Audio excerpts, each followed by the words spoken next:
there.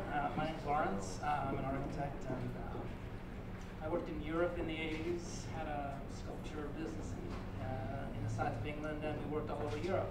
One project I'm going to talk a little bit about here is in Amsterdam, and a couple of things that are a little bit different about it is the owner of the building, he wanted to create a different place, different type of place for his employees.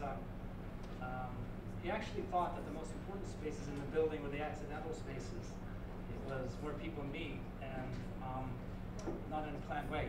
Okay, thank you very much. Thanks for the hint. I'm rocking now, right? Not really. It's a stand-up comedy show, really, and this is just a backdrop for my jokes. So anyway, yeah, so the whole point of view was to organize the building around small working groups,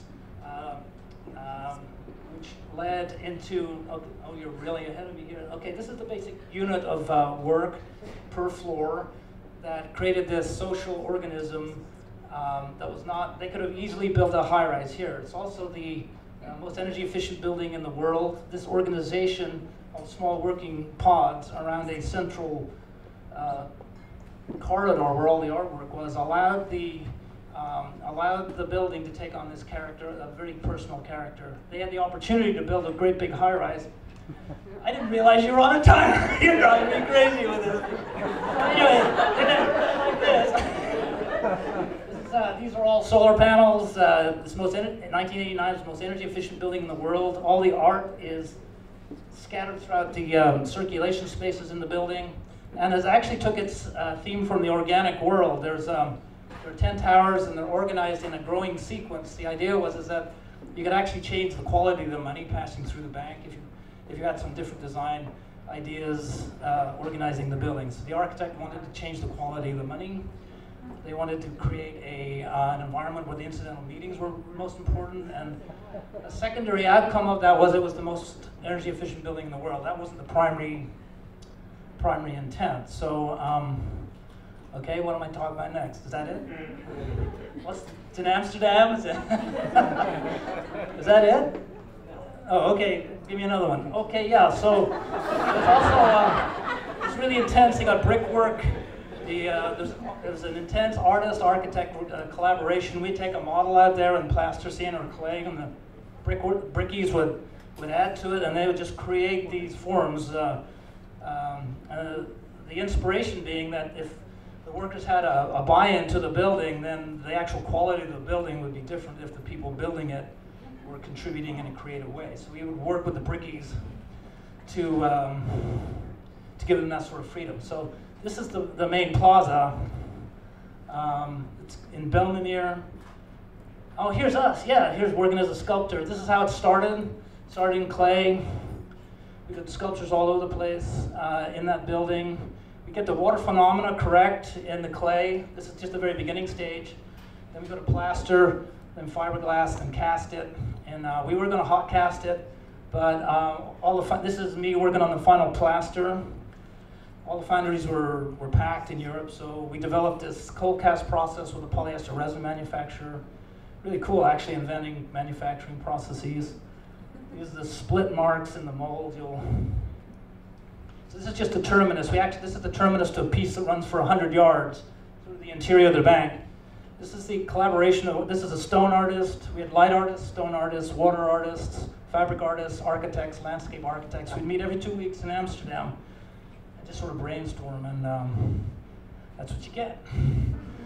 You know, it's sort of like, I always thought about it was, yeah, there's our water piece going through the building. It's integrated with a handicap, and there's water running through that. This is test. There's the light artist. Each tower had a theme, a color theme, a form theme.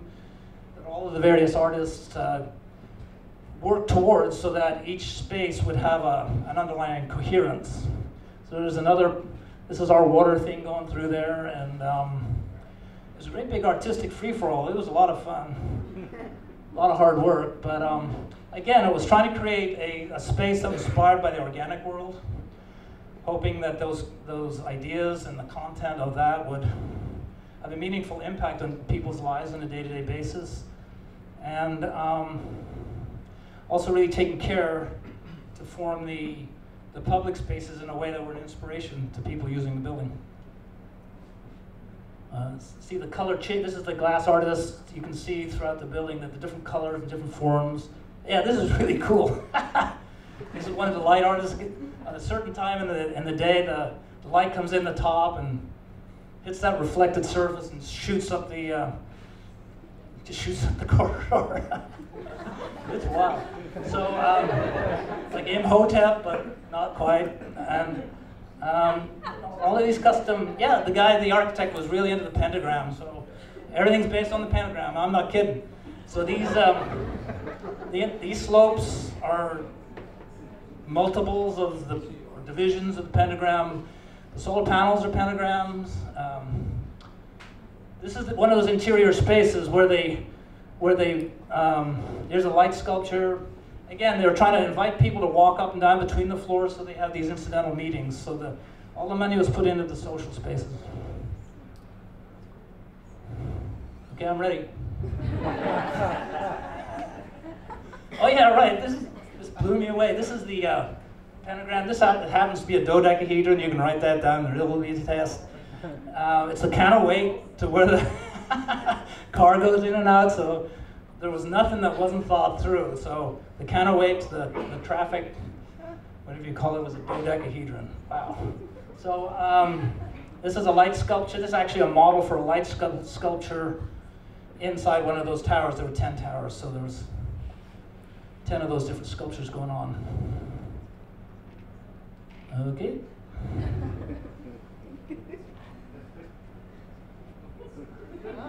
Yeah. Is that it? Yeah, okay, great. Thanks a lot.